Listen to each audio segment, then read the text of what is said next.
Not a bad paper, not a bad source of the news, actually. Really? I like that. Well, let's see. What comics do they have? Shoe,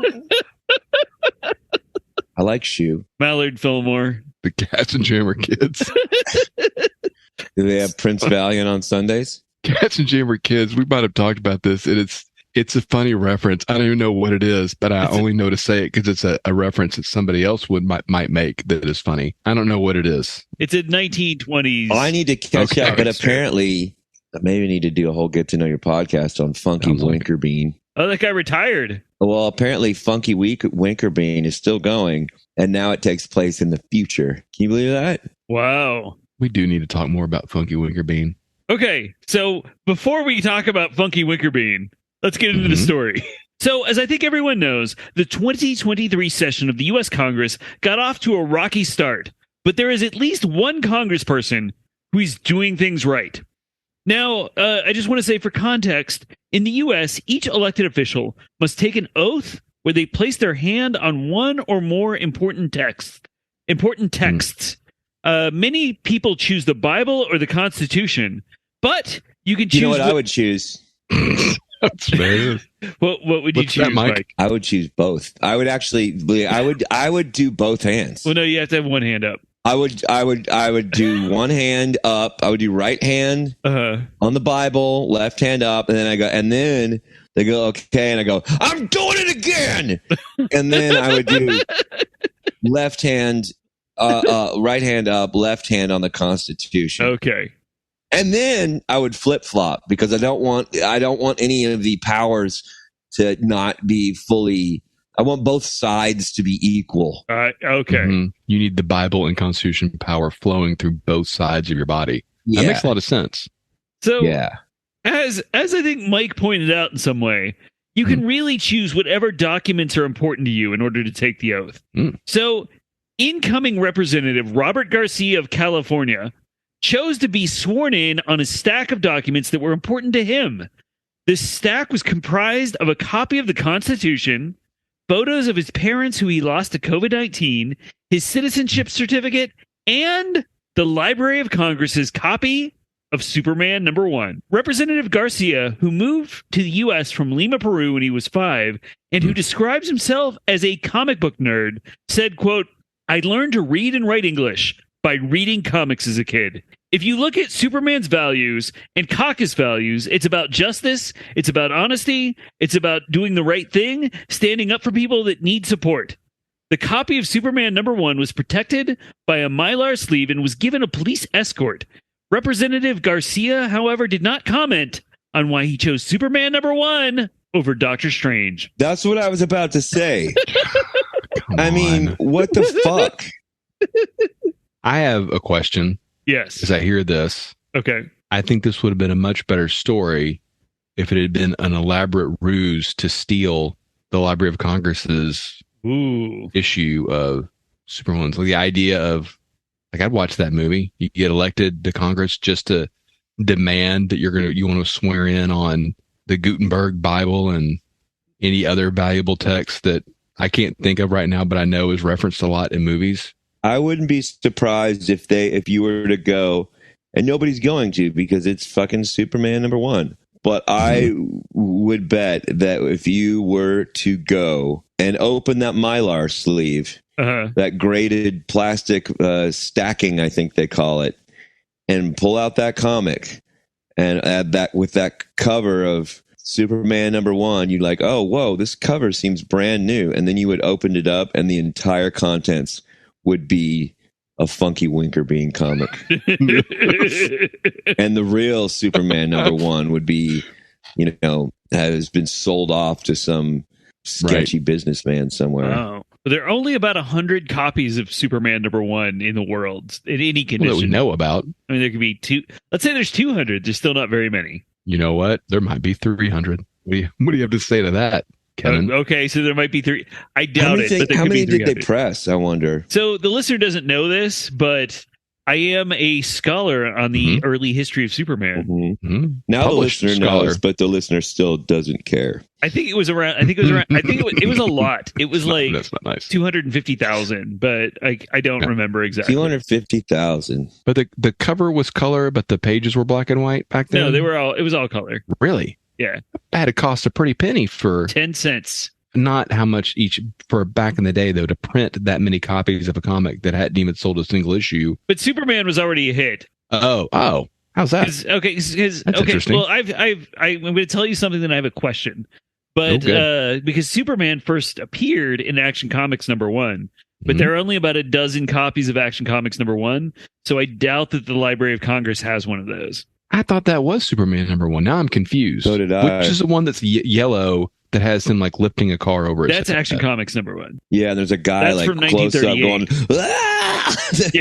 Yeah, there is. It's like bigger than Superman on there is a close up of a guy's face, and he's going because the dude's lifting up a car, which is crazy because people lift up cars all the time now. It's not even like a Yeah. big deal. No, Right. the It's publisher not even that banned heroic, you know. Like Axel F and Beethoven. the publisher banned true. Superman from the cover of Action Comics because he said he looked at what they drew and he goes, "This is impossible. Nobody believed this." And Superman wasn't allowed to be on the cover until he found out all like Action Comics is just selling like crazy.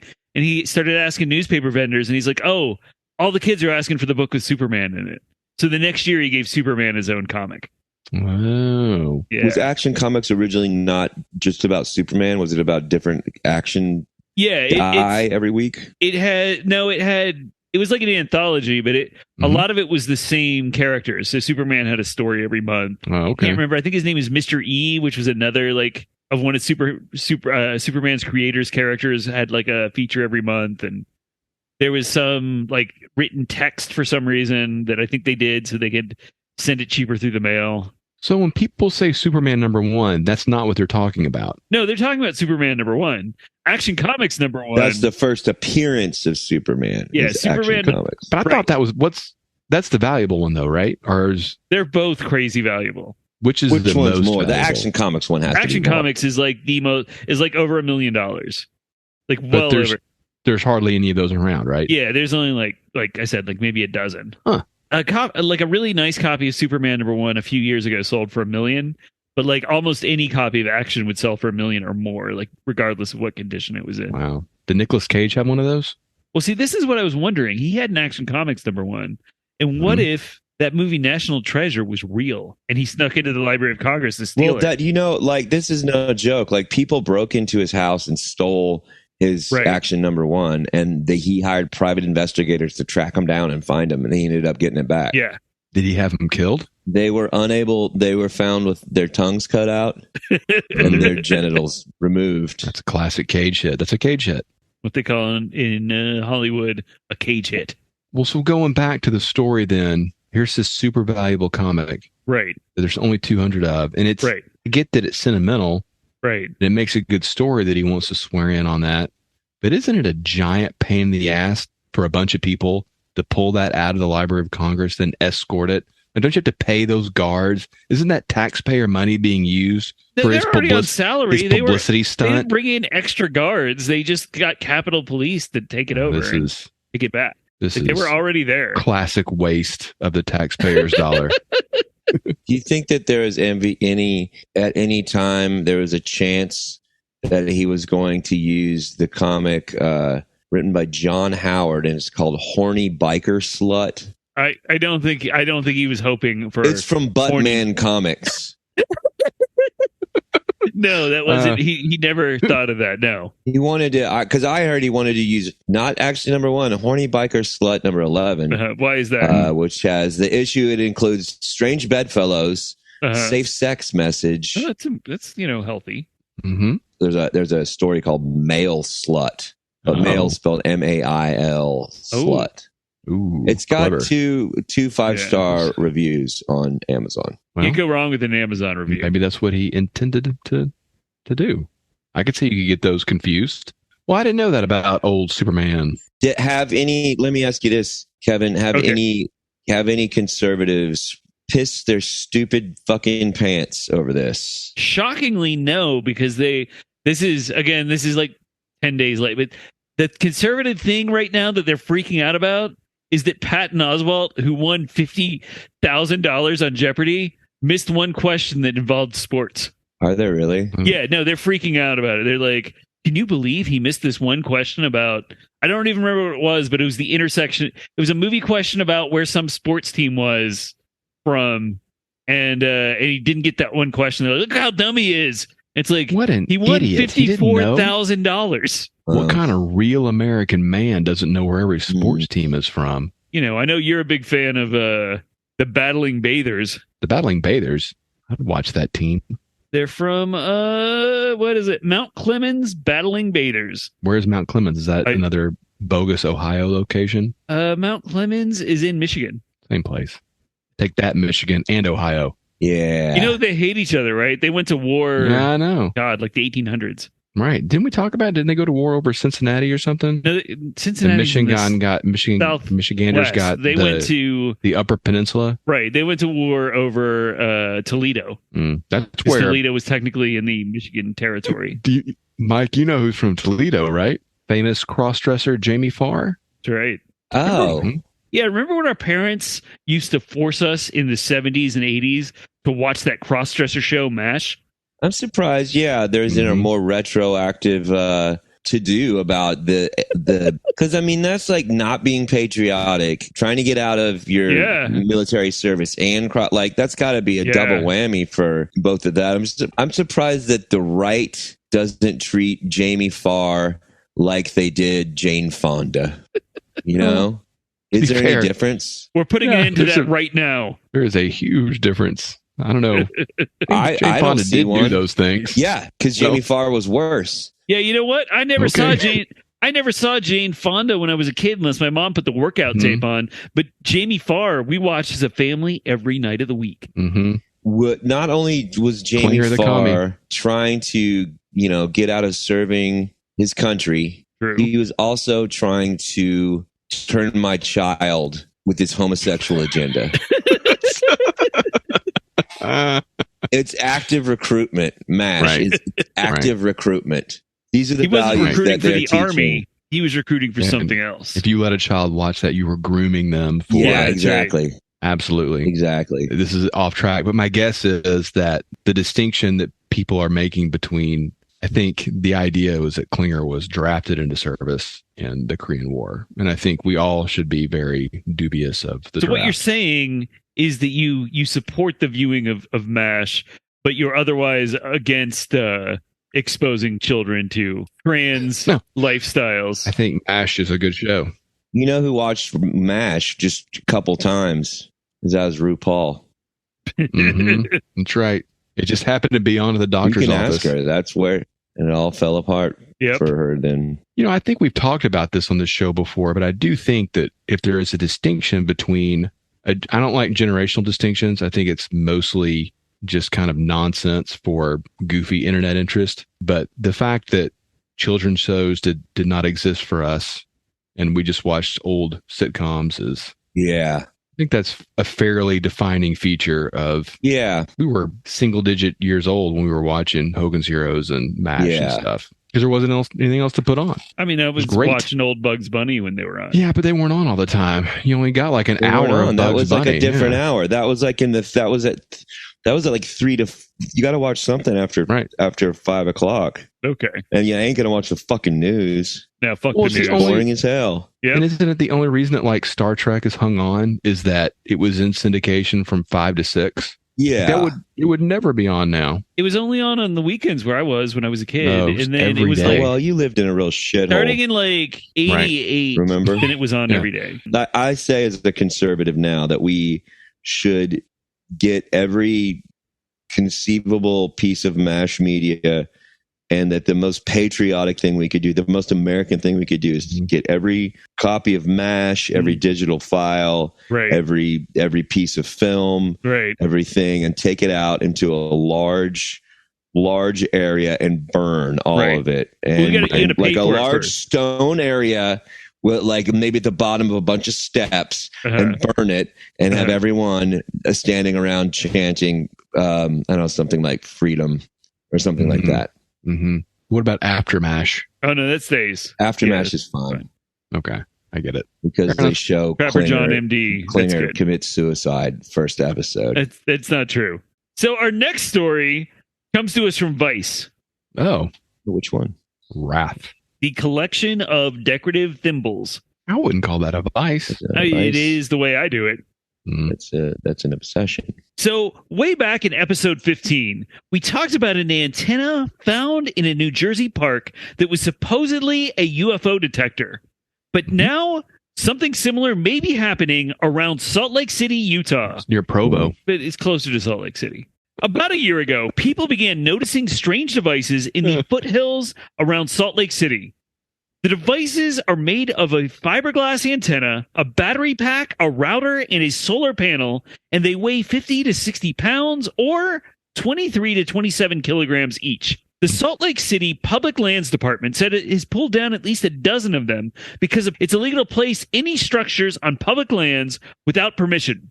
Stranger still, several of the antennas have popped up on remote peaks as high as 7,000 feet or 2,100 meters, and it's taken a team of skilled hikers to get them, which has left officials stumped as to how or why many of these mysterious antennae got to their locations.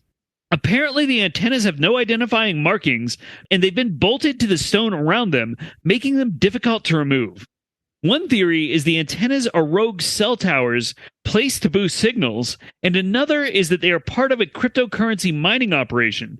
For example, some crypto, and I think helium is one of them, uses antennas to create a long-range, wide-area network, and the wider the network you create, the more crypto you're mining.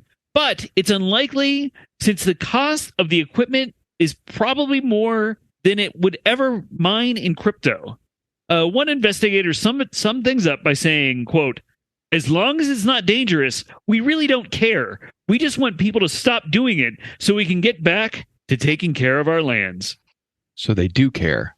Yeah. It's a liar. Classic Utah, you know? I don't understand. So they don't know what they do at the end of the day. There's just these It might be for antennas crypto. popping up everywhere around Utah.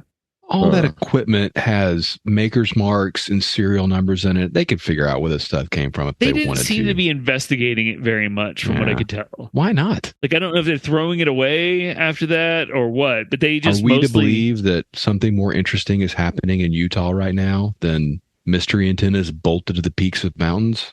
Yeah. Are you saying there's not something sinister happening there? I think it's the MIMS. What are the MIMS? Art Bell taught us about the MIMS. Mm-hmm. Tell us about the MIMS, Michael. It's complicated. They're aliens Uh-huh. in the future that we find out they're coming back in time to basically terraform the planet to their liking.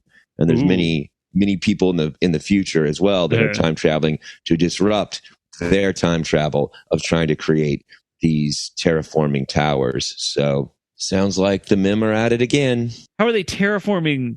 What is different about their environment as opposed to our environment that a radio transmitter could change? It's sweatier.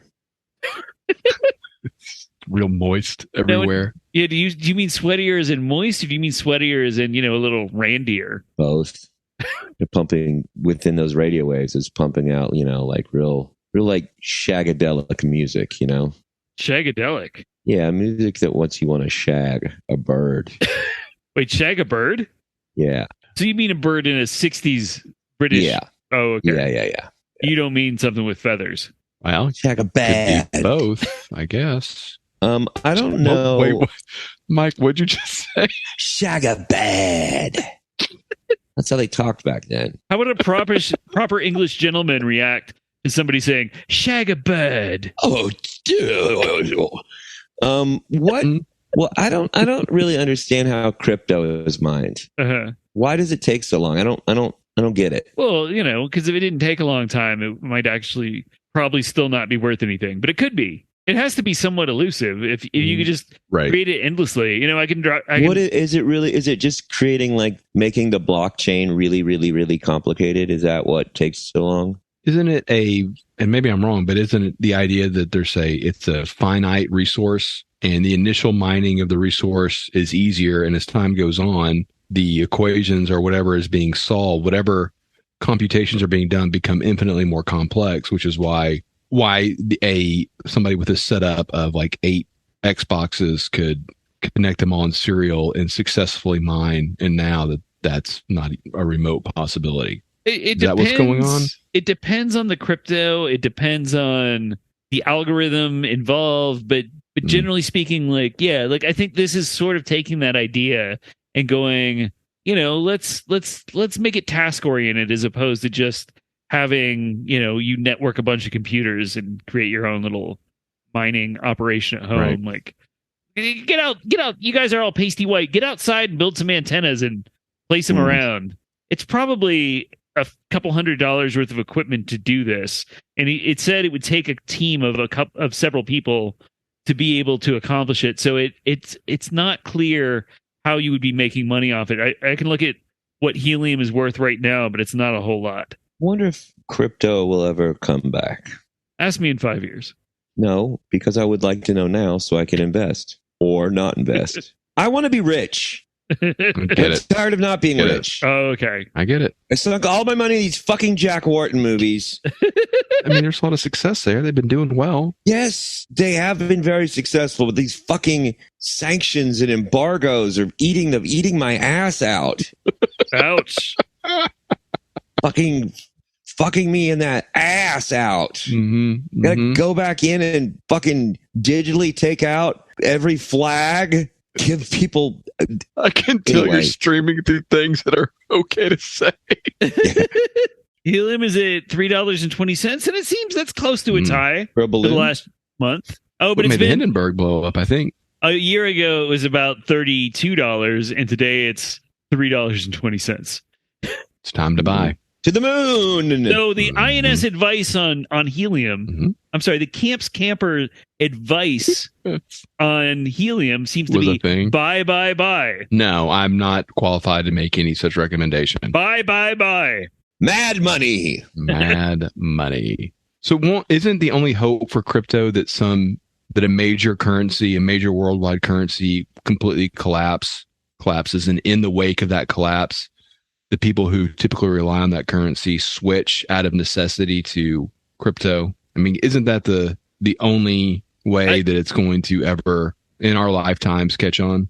I think it's hard to deny that it's caught on. I mean, it is worth across all the cryptos like billions and hundreds of billions, maybe even more than that of dollars. But realistically, money is still an intangible in terms of what it is worth. But yeah, it's just saying like, hey, let's switch to another intangible. And maybe there's something to that. Maybe there's not.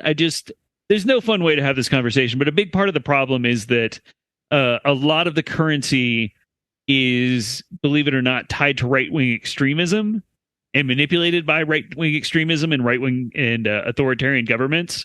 So, and then it's incredibly bad for the environment. But I know that's not a problem for you, Brian.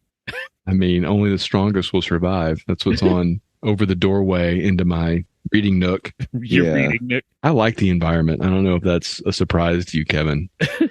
Are there any coal-based cryptocurrencies? I mean, you can invest in coal. So awesome. yeah. It sounds like you just want to invest in coal. There's coal derivatives. Just say, hey, I think coal's going up. I'm buying it. I'm buying some futures. I don't know. Listen, all I know is I watch Trading Places, and I still don't understand the stock market. That's orange juice derivatives. It's totally different. All right. You got to get a man in a monkey suit. I know that. Well, yeah. I've gotten that. A man in a monkey suit, Al Franken, a butler named Coleman, and you're ready to go. Well, I don't know. I do like mystery. I will say I do really like mystery devices. I would be happy to find a mystery device. Like the German grenade butt plug. Yeah. I would be happy to find one of those up my rectum. Damn near killed me. So our next story is a bonus story. Wow.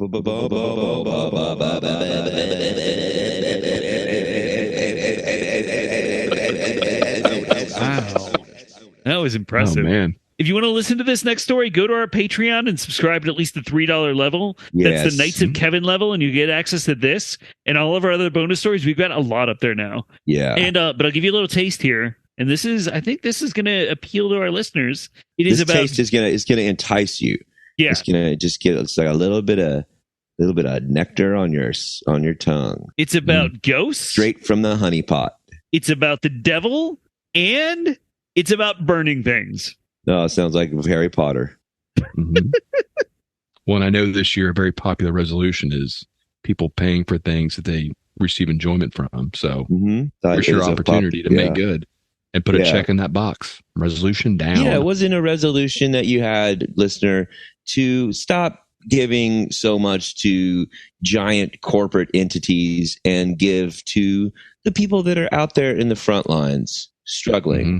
Trying to bring you real news. But also doing a really good job and also being handsome and slightly immortal. I believe we have a new segment in Get to Know Your Podcast.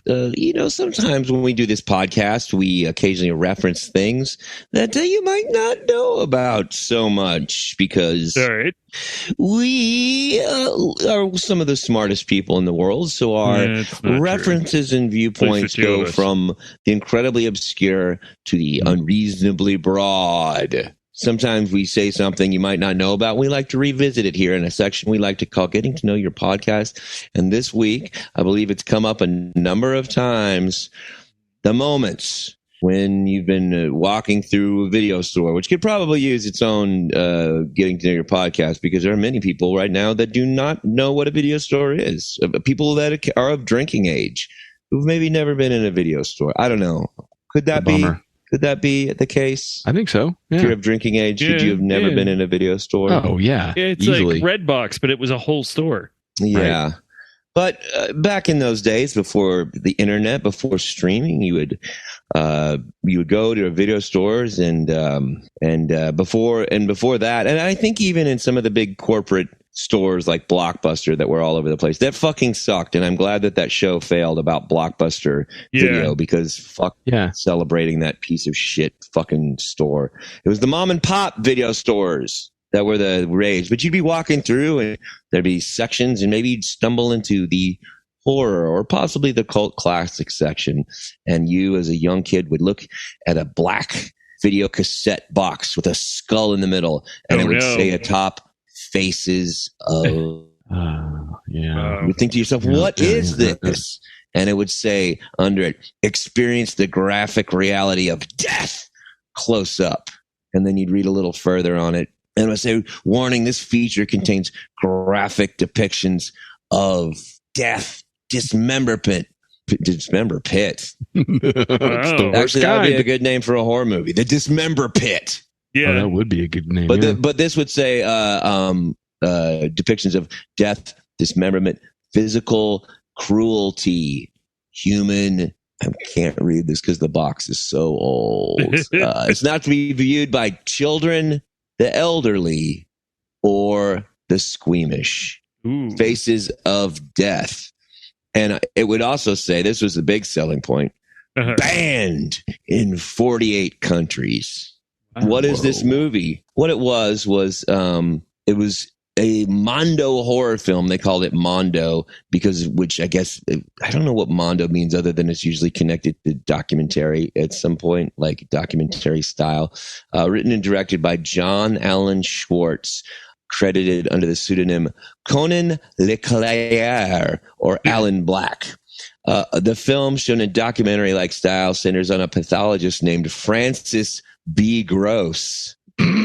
Francis B. Gross, which it didn't occur to me as a kid when I eventually saw it. The narrator presents the viewer with a variety of footage of showing gruesome ways of people dying from a number of different sources. Some of the most iconic scenes were faked for the film, while most of the film is pre-existing video footage of real deaths or the aftermath of death. It received negative reviews. It actually ran in theaters for a little while and grossed over 35 million worldwide. It gained a cult following, mostly through video store rentals. Faces of Death came out in 1978. Which I had no idea that it had come out that early, but it did like the whole like grindhouse circuit when it came out, and it was, drive-ins and whatnot.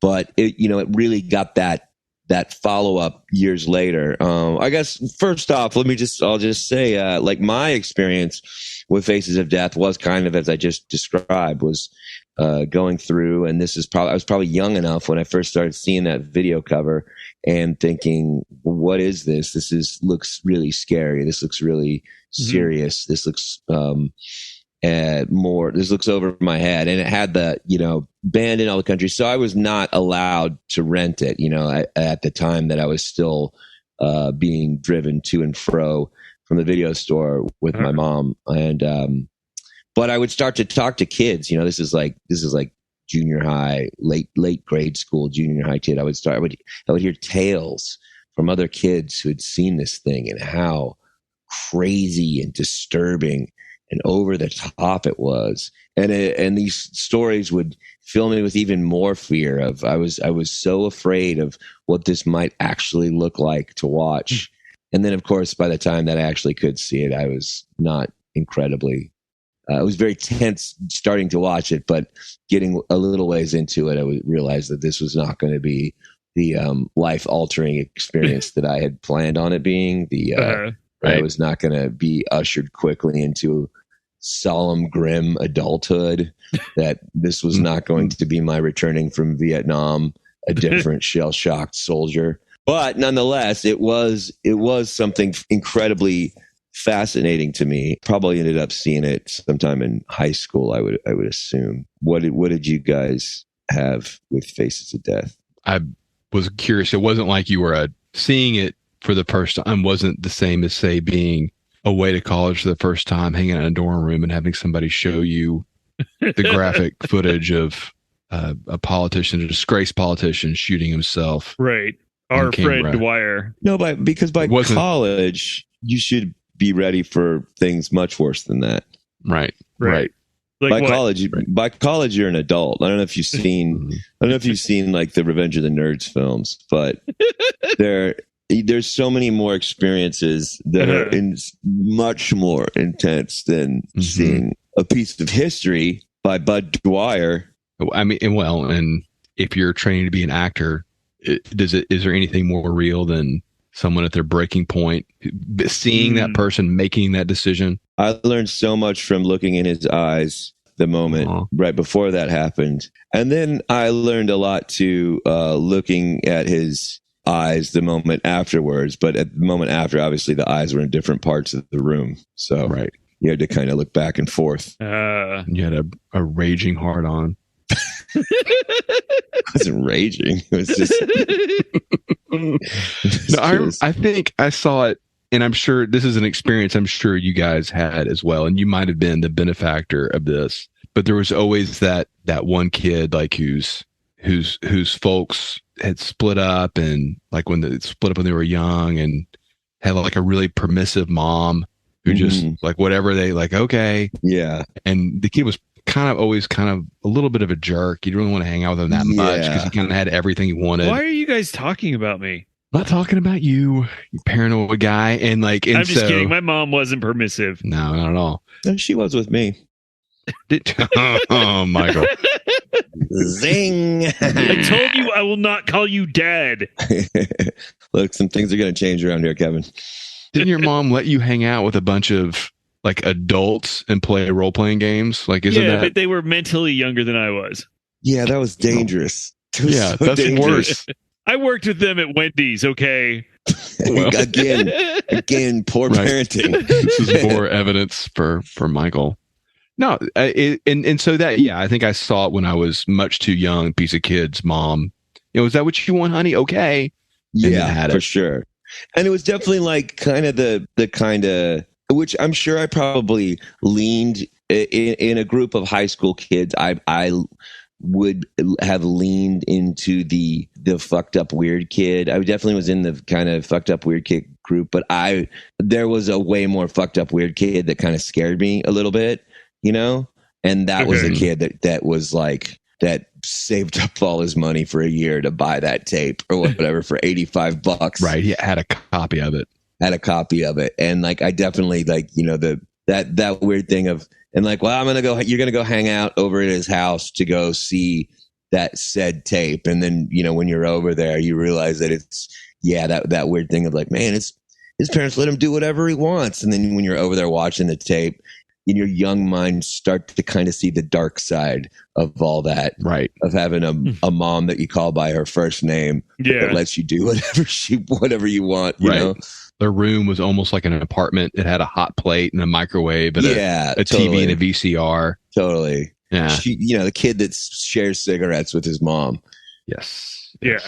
That was also, you mentioned video stores, and we'll talk about that a little bit, I think, because it's Blockbuster, I think, sucked because it always looked so big, but it stocked multiple copies of the same thing and then displayed them all individually. Right. They never had much, but then Payless Video, which was, I think, one of the better video stores ever. The Denton 3 locations in the greater Denton area. Yeah. Everything was one display with multiple tags. Remember those little number tags? And they had all kinds of stuff. Yeah. The Cult Classics section is what really... It was great. Video store employee, this guy named Monty, that's what like really was my kind of schooling into like cool film and cool weird subculture stuff. Right. That shaped me into the man that I am today. The man that can watch Bud Dwyer at any given time. That's right. That watches Bud Dwyer commit suicide every night in order to fall asleep soundly. Now I'll never have to pay for Viagra.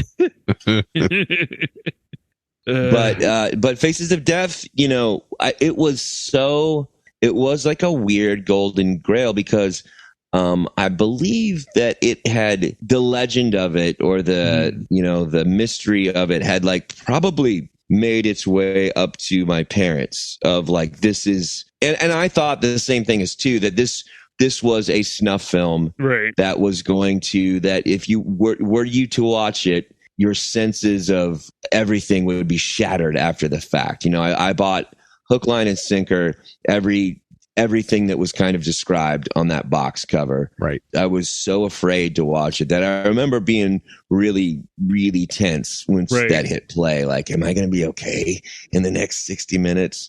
And I absolutely was. There's a lot of stuff. A lot of it's fake. So the movie opens up on an operating table. An unnamed patient goes under open heart surgery, and titles run over the footage of fresh and rotten cadavers and footage of a complete organ harvesting where the patient has received a heart, it's just a medical thing, like it's just medical footage of someone getting a heart transplant or whatever. And then after cleaning himself up, they cut to this guy cleaning himself up. Francis B. Gross states to the viewer that he has become interested with the transitional periods of life and death thanks to a reoccurring dream. He describes the dream as one that has featured a grotesque myriad of deaths. But it wasn't a nightmare because his experience as a surgeon allowed him to accept the events as they are. He's accrued footage, either himself or from other parts of the world, in an effort to understand and study the many faces of death. So then it kind of bounced around. I mean, it's really just kind of a Jackass style collection of things getting killed, The one that was really hard for me to watch was anything with animals getting killed, because that's the like monkeys. Wasn't there a monkey thing? Well, yeah, there's a monkey thing which is apparently fake. There's footage of a monkey being killed and its brain being eaten by guests at a banquet. But the thing with that was Temple of Doom. Well, I think Temple of Doom was clearly inspired by the idea of something so gross. The brain was cauliflower.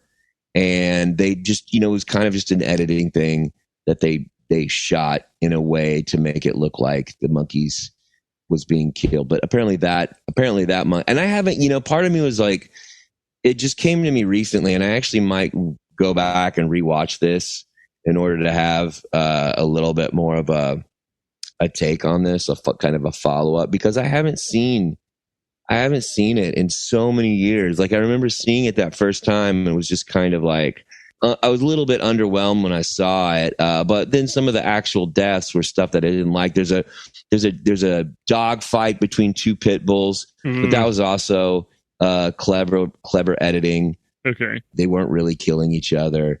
This guy, Alan A. Apone, was a makeup and special effects artist for the movie, saying about 40% of it's fake. And the remaining footage is genuine. Most of the footage was bought from an excised German company. And there's a book written about it called Killing for Culture. And they say that the movie, the real parts include an extreme fatal accident. The shattered remains of a cyclist are seen under a semi-tractor trailer. The camera pans long enough for you to see the paramedics scooping up blood clots, brain matter, and clumps of hair from the tarmac. And that's authentic. But stuff like, the monkey is not real. There's a segment where a guy jumps out of an airplane. He's a skydiver, and his chute doesn't work. And not only does his chute not work, but he lands in a puddle where he is, or in a creek where he's eaten by alligators. Which, I mean, the premise right there alone is a little bit like, well, yeah. But yeah, obviously the movie is like a huge success, and it is thought that, I don't know that it's ever been completely verified that, like that scene from Indiana Jones kind of came from Faces of Death. And it is the real starting point for what this kind of like death culture that you get from there. You get Faces of Death 2, 3. There's tons of sequels. They started making like these really blatant ripoffs called Traces of Death. More and more they start becoming less fake. It just starts getting easier and easier, and they start dropping the parlances of having a pathologist named Francis B. Gross come out and explain what he's doing. It ends up being just kind of like, it's just, they stop even having narrators. Right. It's just no pretense, scene of death. And then from there, we get, the internet comes out, and they start doing stuff like with Rotten.com is probably the first purveyor of that. And from there, 4chan, and obviously all this stuff is anywhere, can be seen at any time. But it was such a secretive thing that you had to hide from your parents. It was hard to find back in the day. But it is really, I think, Faces of Death to me now is the patient zero of what becomes the incel fucking weirdo school shooter kid. Like it is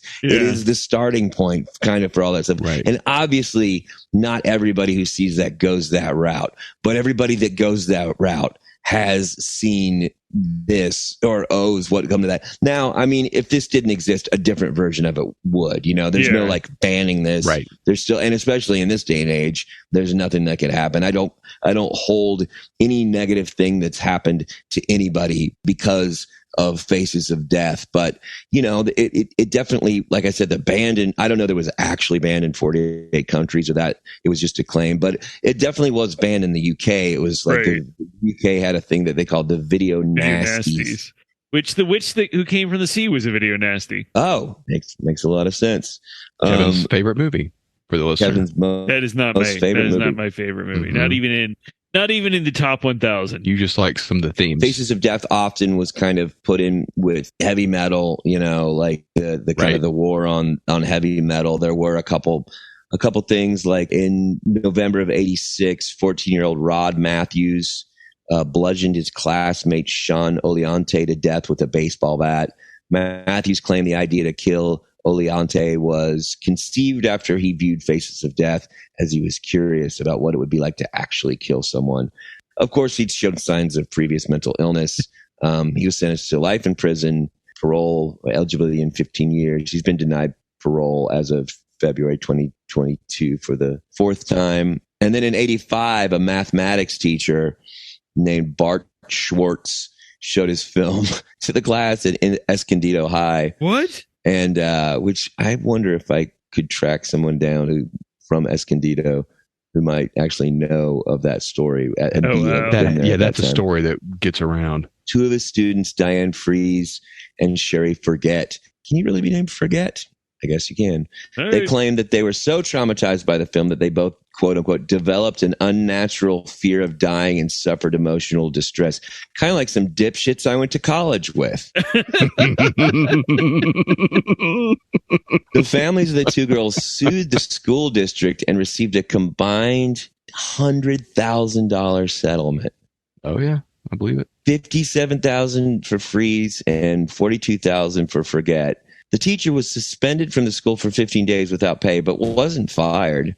Like, he barely even got in trouble. I mean, I guess that's wild. Yeah. I don't know. I wish somebody would show me something so scary that I could get paid $100,000 for it. Well, I have a question for y'all about this stuff. So I think it sounds like we all at some point, I think independently, and I'm sure all of us, I'm sure if we had a 100% accurate Wayback Machine, we have seen some of this stuff in the same room, but just generally things like Faces of Death. And I remember the sequels, and certainly Rotten.com, which was probably the first one, Mike, you talked about. They just started to drop any kind of like, this is because it's interesting to see these things, and it's for some sort of study or it's a documentary. It was just like, no, look at this fucked up image, thing. Right? Yeah. Right. There is a point, like, I don't know exactly where that dividing line is, but like, for instance, I know, and I'm not encouraging anyone to look at this stuff because you do get certain imagery. Rock hard. Yeah, right. But no, I'm like all those videos of like people getting beheaded, right? Like, I have no interest in seeking those out at all, right? And I don't know, and I'm pretty convinced that as a younger person, I would have, just because it would have been this, like, it would have been the same allure as Faces of Death or all that stuff anyway, right? There's this thing out there that you're not supposed to see, and you shouldn't see, and so-and-so saw it and they had nightmares, or so-and-so saw it and it was the coolest thing ever, or like, I'm wondering if you have an identifiable line, or if you still do achieve some sort of sexual gratification, still seek that stuff out. I don't know. No, I can sexually achieve with just a maiming, Okay. No, I will say, I do think, and I don't know if it is wrong for me to gender this, but I do think that there is only because I knew a lot of adolescent boys who went through the same thing, and I didn't know any adolescent girls, which maybe is anecdotal, but I feel like there is this adolescent of a certain type of boy of like, I need to see a bunch of this stuff. And then you snap out of it. There's like, there's an age where you're like, because I think I talked about that with the Rotten.com of like clicking on that and going like, oh, I don't need to see any of this ever again. But there was a thing of like, there's this thing that's being kept from me, and I want to see it, and it's so fucked up, and I don't. And then once you've seen, for me, once I saw a couple of those things, not that I enjoyed seeing them at all. It was more of just kind of a, some sort of adolescent self-taught trial by fire of some Rubicon that I felt like I'd crossed or whatever. But I was going to say an adolescent's merit badge almost. Yeah, totally. Like, I don't need none of this is doing anything good, and but also not particularly harming me either, but not certainly not helping. I feel like that's a thing that's probably fairly universal, that all kids are going to, especially guys and probably some gals too, but definitely like boys are like have some kind of, thing that they feel like they need to see. I think a lot of being an adolescent boy is really like, I have to push beyond whatever boundaries are placed on me because I know they're arbitrary. I think kind of extreme material is a big part of that. Yeah. And Mike, I think you're right. I think anecdotal is the word. Our familiarity with adolescent girls while we were adolescent boys is, I'm sorry to say, not as complete as we would have liked at the time. So it's I don't know. I'm guessing that it looked different, certainly when we were kids, just because there was still a great divide. But I'm definitely putting it on that like blood and guts death stuff, know. I mean, I definitely now know women who, when they were that age, tell me like, oh yeah, I couldn't get enough of that stuff. But I didn't. I certainly didn't at the time. And if I had, I would have been like mortified. I would have been terrified of that, girl. And I don't know if any of that looks the same now. There's got to be a very young age where you realize that maybe you don't know where to find it or type it in, but that like all that stuff is readily available. Right. Because, you know, part of the thing with Faces of Death was like, man, they got it at this one video store. Yeah. And I don't know how to, like, it's an R-rated movie, so I can't rent it. Right. You know, because they don't rent to like kids or whatever. This is back like in the junior high grade school days. Right. You know, like they're not going to rent it to me. My mom's never going to rent it for me. Right. Maybe there's one kid whose mom might rent it for us, Or but I got to older figure brother. out a time, or older brother, but I got to Yeah. figure out if I can stay the night at their house, and it also has to be not rented when we get there. Yeah. Or there's some kind of a plot or a scheme to, like, you know, trick a mom to like we're gonna rent like 10 movies and just kind of sneak that tab into in the old days when they had little tags, like sneak that tag in there and hope she doesn't notice. Or, you know, there's a whole quest set around it. There's a whole what do you call it? Hero's journey set around getting to see that. And I don't know, maybe seeing that stuff is far less interesting when you're like, oh yeah, I can press 3 buttons on the thing that my mom gives me. I can type guy getting gored to death by a bull. I can type that at any time and see it at any time that I want. Maybe there's no need to see it when you can see it anytime you want. It's it definitely among the handful of things that like was readily available in society and just out of reach. Right.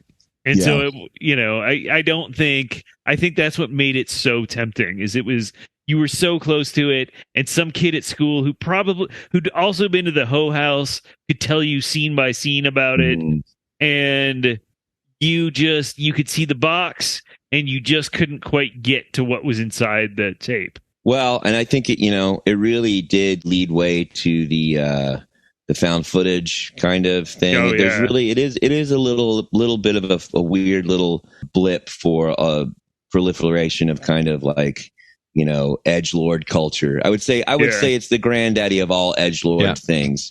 Yep. And less edgelord of just like found footage, you know, borrows a lot of kind of style and stuff for it. And apparently they are working on a Faces of Death remake, but it looks like it's made by people who have made like legit stuff. So I imagine it'll be sort of a fictionalized. I know if I were to make a Faces of Death movie, it would be all about kids trying to see the movie Faces of Death. Oh, that would be good. Yeah. You know, or about the kid who has the sudden cachet of seeing it and not being bothered by it, and like how cool they feel like that makes them, and just how horribly uncool they are as a result. I think, you know, and this probably bleeds over to there was a sense of like I'd seen something that other people my age hadn't seen and weren't. There was a sense of I don't know if superiority, but like I've experienced something that you all haven't, you know. Isn't it the Stand By Me, hey, there's a dead body in the woods thing? Yeah. Right? Yeah. That's a thing, as they say wisely to end a discussion. So all I can say is if you're looking for any kind of medical help, don't go to Francis B. Gross. Sounds like a garbage pail kid. So that wraps up another week of the International News Service. Find us across social media at International News Pod. Email us at internationalnewspod@gmail.com. As I think you all know, when we took this INS hosting job, we were sworn in on a copy of the Constitution, the Bible, and Doctor Strange #1. Yeah. Not me. Check out the INS merch store at Redbubble and our Patreon, and don't forget to check out our subreddit at r/INSpod. We'll see you next week. On the Eye of Agamotto. Thank you for listening to the International News Service. Don't forget to rate, review, and subscribe to the podcast. INS, the news you need.